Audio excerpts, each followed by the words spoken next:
Terra incognita speculative fiction. Terra incognita speculative fiction.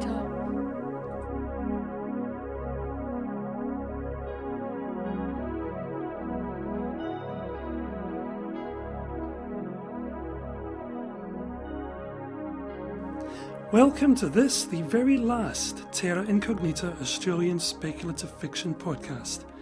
I'm your host, Keith Stevenson. Put simply, Terra Incognita is the best Australian speculative fiction read by the authors who created it.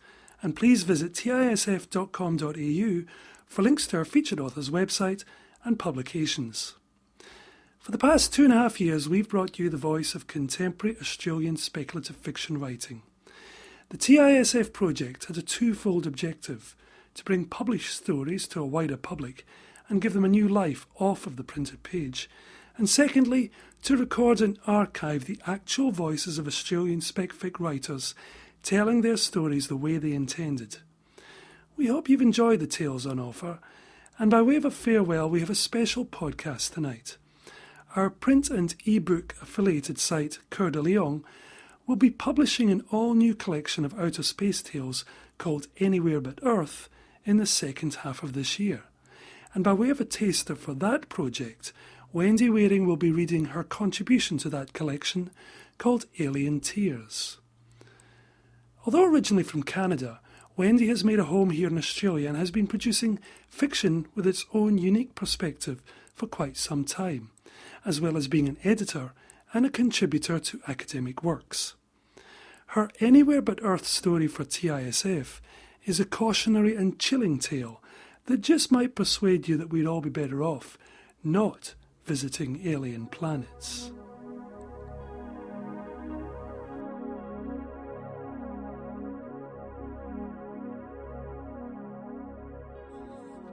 No one is waiting for me. No one would expect me. There's still nothing up here but unyielding stone. Across the plateau, that unnatural wind still whistles. Eternal peaks razor the immaculate sky. Nothing has changed. I have changed. I scuttle across the scree to wait at the portal for admission. Through the polished crystal, I watch a technician approach. Will my colleagues allow me this last farewell? Wordlessly, I am motioned in. From the observation window, alone, I peer at the off-world pods. They still huddle next to the aging hulk of the feeding station. 15. Grey dust films the transparent walls and canopy we erected to shelter them. All 15 are empty now. All save one. This final casing holds the first of the bodies I touched. With my tail, I press the button that lifts the lid, then fall back, startled. Its hairs are the color of salt. The shift technician hurries forward and tells me that before dying, the pelts of some of the others also turned a blinding white. They always varied so, one from the other. Some skins were belly soft, where others crackled like sheddings. Of the two who woke, one was the color of chalk at dawn, the other a dusky brown. This last one is so purple as almost to be black. Why then have its hairs not turned emerald or cinnabar? My claws curve through a white and grey mat, so stark against the dark knoll of warm flesh. The body trembles slightly. It occurs to me, we never did determine whether this patch of hair was vibrissae, or merely a protective covering. I turn to ask the shift technician, but the lab is empty.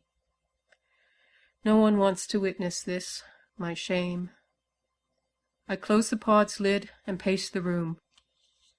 Ranged in pockets all along the walls are the reports I lodged when I was head of research. Even now, as I contemplate the recordings sparkling in the racks, I wonder, how else could I have responded to this alien gift? And if I had denied it, as counsel bid, as Laro insisted, would my work team still welcome me to the early dawn shift? I activate a stone reader on the bench and drop one of my old logs into it. The earphones tickle my neck frill as I slide the pineal viewer into place over my eye. As I adjust vibration levels, my claws chitter against the stone. I search for Lauro's name. Soon my own voice and vibrations, younger, reverberate back to me through the stone. I hope Lauro will visit soon. So much has happened. I've so much to tell. Perhaps this dancing we will mate. Am I mad to hope? Am I mad? I do not expect a visit, of course. That would be perverse. But is it wrong to hope for one, to long for one? If one does not expect the gift, but rather laps at the rich foam of its possibility, surely this speculative thrill enriches any eventual donation. I play back the last convoluted phrase in the report I logged so long ago, and smile grimly at my naive hopes. At best, Lauro would have laughed at me. I search again at random for Lauro's name. Head of research log. First basking. Personal observation. Shielded. I was alone, tending the pods when Lauro arrived. I could feel a gaze through the observation glass. Lauro. I exaggerated my care of each casing, poring over the scrabbled footprints on their strangely flat screens, and noting hushed observations in my own log. I wanted Lauro to find me thorough, arousing. When I finished my shift, my protective clothing slid from my back like a skin. I licked Lauro on both raspy cheeks, and then flicked my tongue a joyful third time. Lauro, what a perfect accident! Will you stay? Will you eat with me tonight? Towless, slow down. Lauro's forked tongue licked me delicately in return. Tell me about your subjects. They say you never leave the shelter. I hesitated for a moment, strangely reluctant. To talk of what I had learned about these strange donors, particularly to a friend so highly placed in council, could do me nothing but good. And yet it had been a long time since Lauro had taken any interest in my work. We found the pods in the high valley just beneath the peaks of Gabardie, I said. We thought that they themselves had been gifted to us, the pods. Then 2 pods cracked open, and a being emerged from each shell. One had large thorax glands on its chest, but otherwise they appeared quite similar. You've heard their physiology described in stone? Lauro nodded. For creatures without tails, they move surprisingly quickly. We watched them and admired their frenzied exploration of new terrain, their peculiar squeaking calls. Their frenetic scurrying seemed almost a kind of dance. But only 2, Lauro said. I thought there were more. There are 17 in all. The 2 who emerged abandoned their pods on waking, and only one of these 2, the one with larger thorax glands, has survived.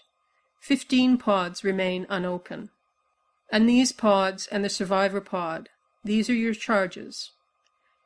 Yes, I said, already sure of the question that would follow. But, Towless, what is the nature of their donation? How do the creatures participate in the conferral? What do they gift? Lauro hadn't disappointed me. Council would concern itself only with verified donation, but earnest conjecture would never hold Lauro's interest. And the next part of my tale would offer my council friend little else. I silence the stone. I can listen to my own youthful insouciance no longer. I glance around the deserted facility. My younger self had been right to hesitate. I would have been smarter to wait until I had something definite to say. But I was eager, curious. I was a fool. Unable to help myself, I start the stone again. We began simply. From time to time, we would leave foodstuffs, proteins, apiglucose, near their encampment. But sadly, this preliminary attempt at donation has failed. The couple took the nutrients, but then they refused to leave us with our pleasure. From what we could gather, they wanted to fix the time and place of our giving, and the content and return for each gift. Laro's long curved tail straightened in a convulsive twitch. "Yes," I said, acknowledging the shudder. Barter. In my field work, I had grown accustomed to such barbarities, but Laro seldom left the rarefied precincts of council. They thrust their poor objects at us, metals and some stiff yet flexible material, and clutched at us, pointing at their mouths. With our every gift, they became more and more incomprehensible. "Did you spurn their botched gifts?" "Of course, Laro, of course." I tapped a foreclaw pensively on the ground. Then again, who is to say what a gift is? Laro's face scales deepened to slate gray. I left my conjecture unfinished. I suspect that separation from the other pods distressed them," I continued, "so they were brought to the plateau to see the pods, safely lined up in the warmth of the sun, with Tomaco's people bent over their screens, tending them." Laro's frill was vibrating. Another gaffe. How could I forget? Laro did not share my ease with Tomaco and the folk of the bottom. "In any event," I said, speaking quickly to cover the trail of my thoughtless blunders, "the one with no chest glands rushed at the pods and squeaked."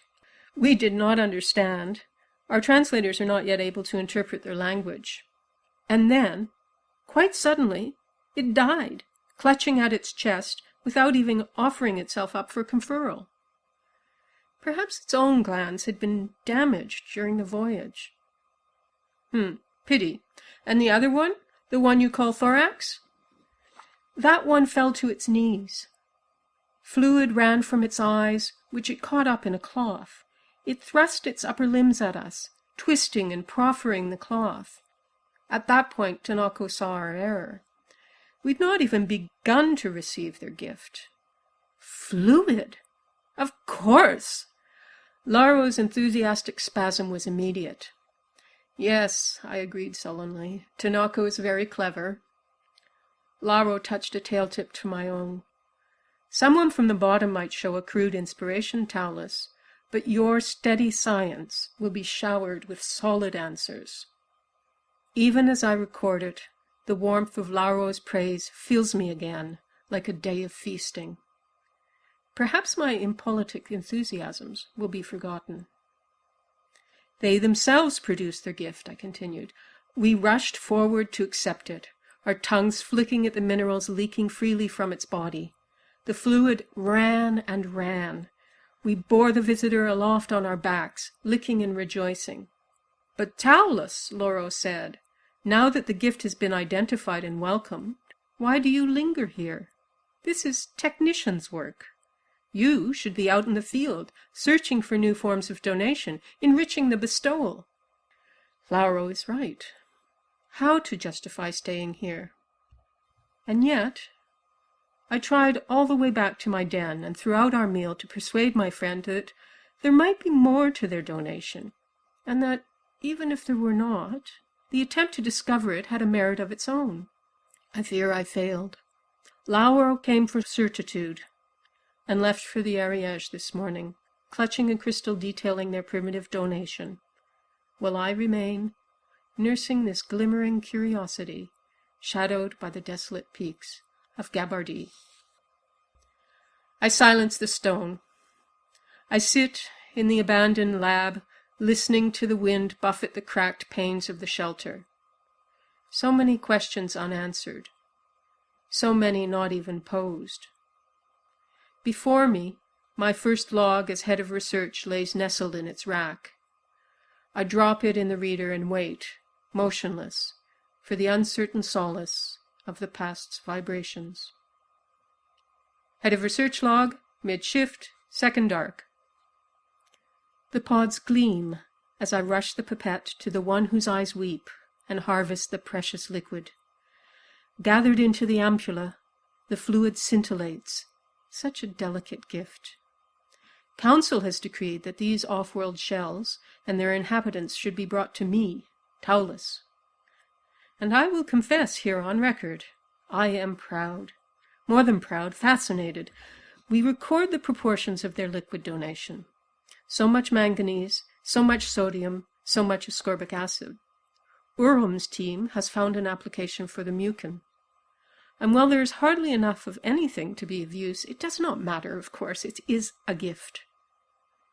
After primary processing, and we argued endlessly over the relative benefits of thin layer and high-pressure liquid chromatography, the gift heads for secondary processing.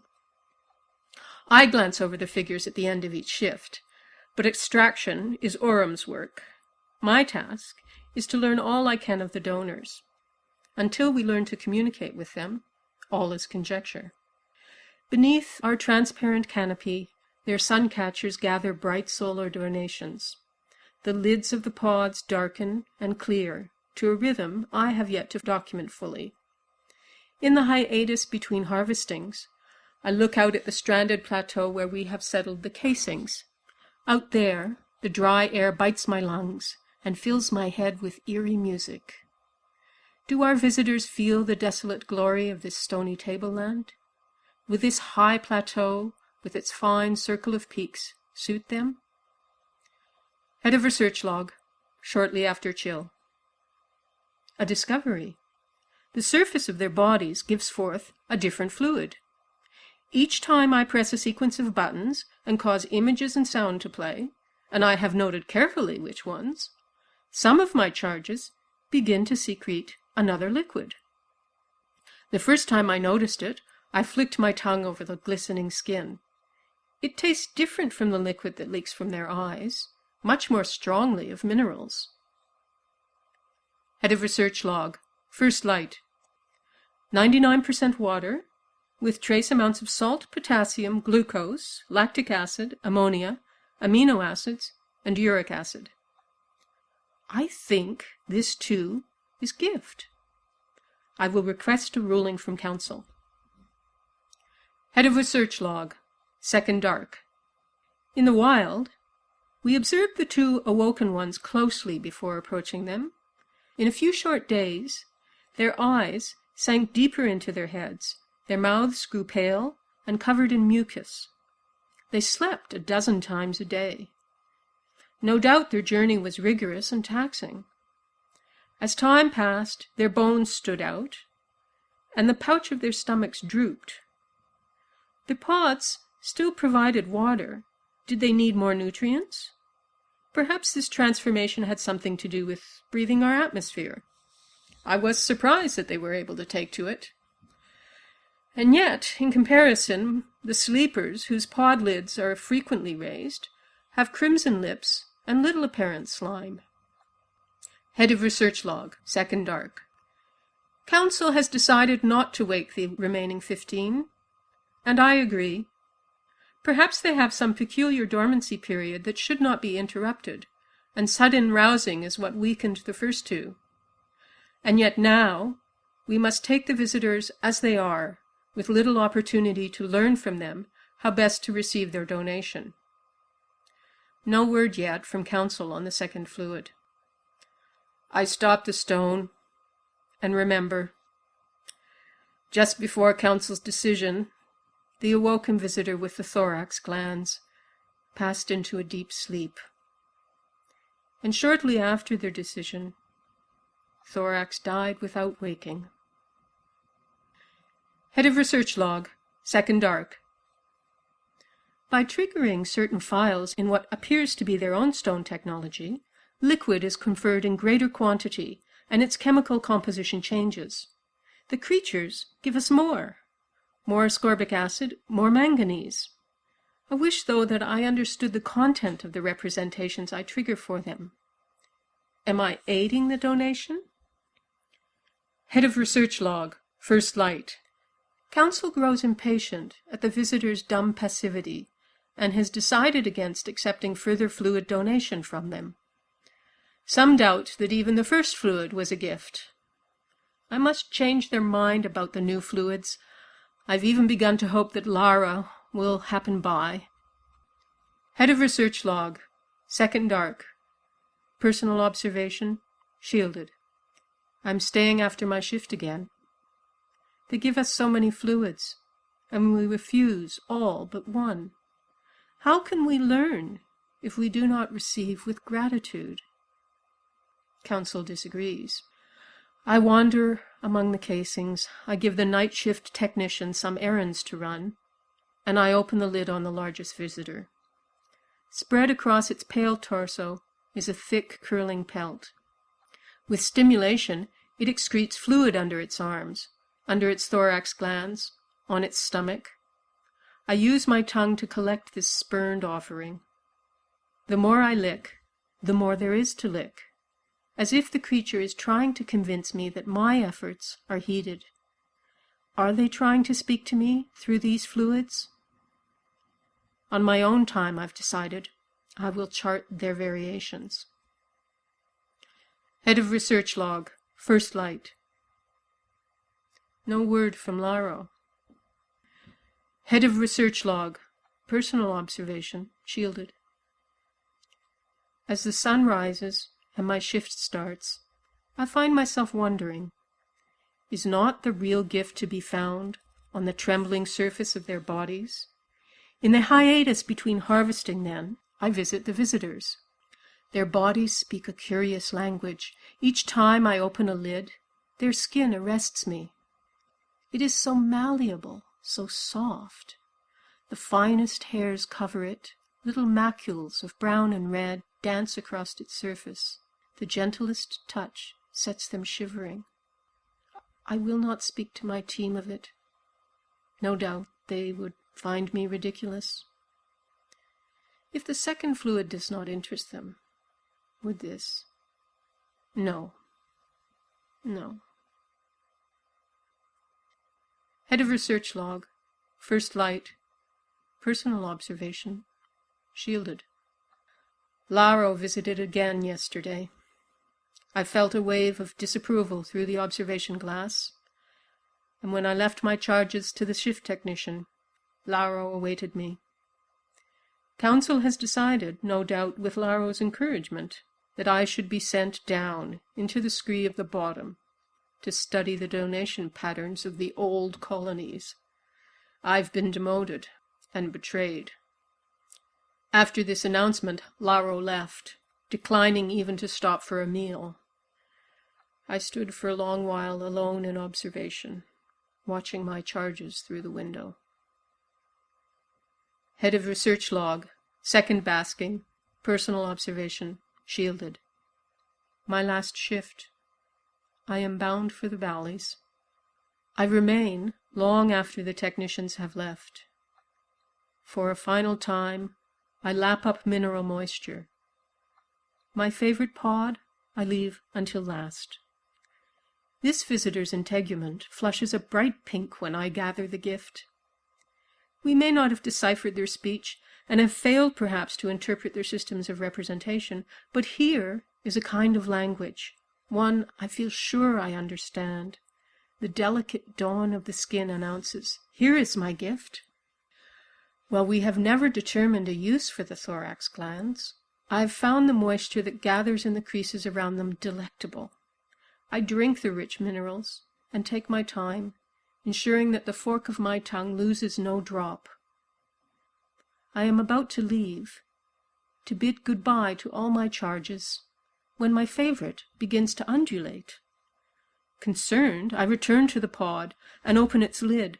A glistening, like a rare dew in rock shadow, issues out of its fleshy hillock. Between its crenulated ridges is a viscous water. My tongue darts at the strange new fluid, until I can drink no more. I have lapped up the sad nectar of farewell. I will not submit it to chromatography. I stop the stone and put the reader away. I open the last pod. My claws chitter against handholds not formed for my grasp. Inside, the visitor's chest no longer swells and subsides.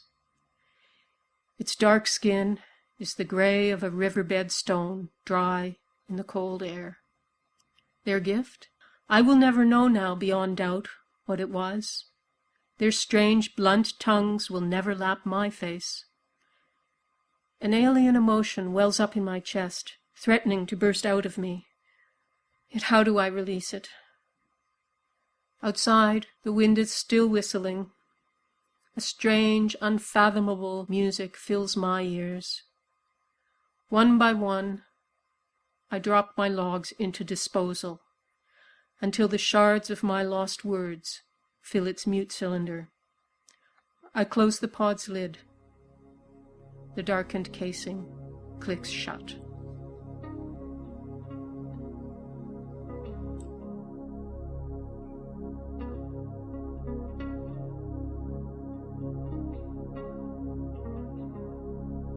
Terra incognita speculative fiction. Terra Terra incognita speculative fiction. incognita. Reviews.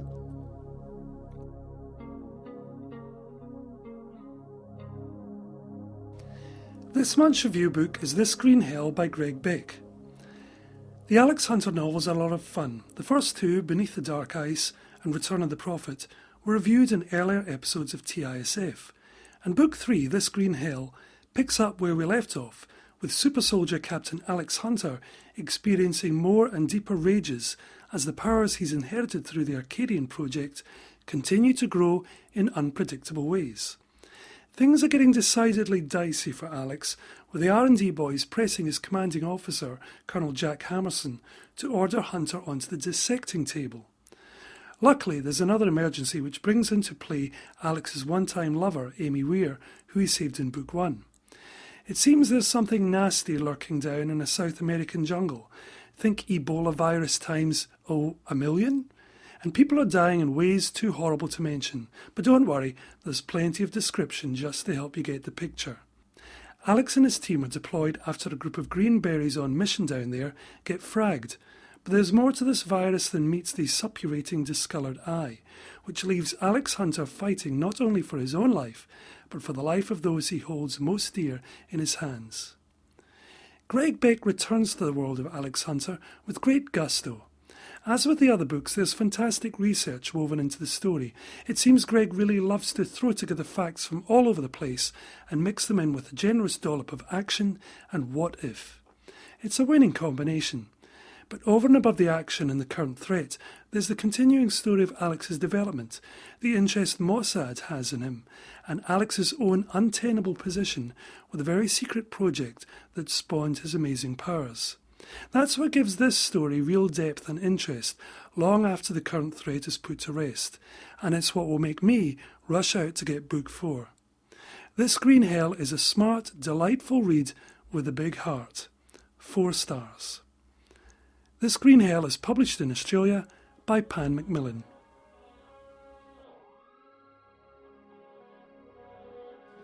You have been listening to Terra Incognita Australian Speculative Fiction Podcast. Visit tisf.com.au for links to the featured author's websites and for details of the publications. Stories are copyright by the author. Book reviews are copyright Keith Stevenson, 2011.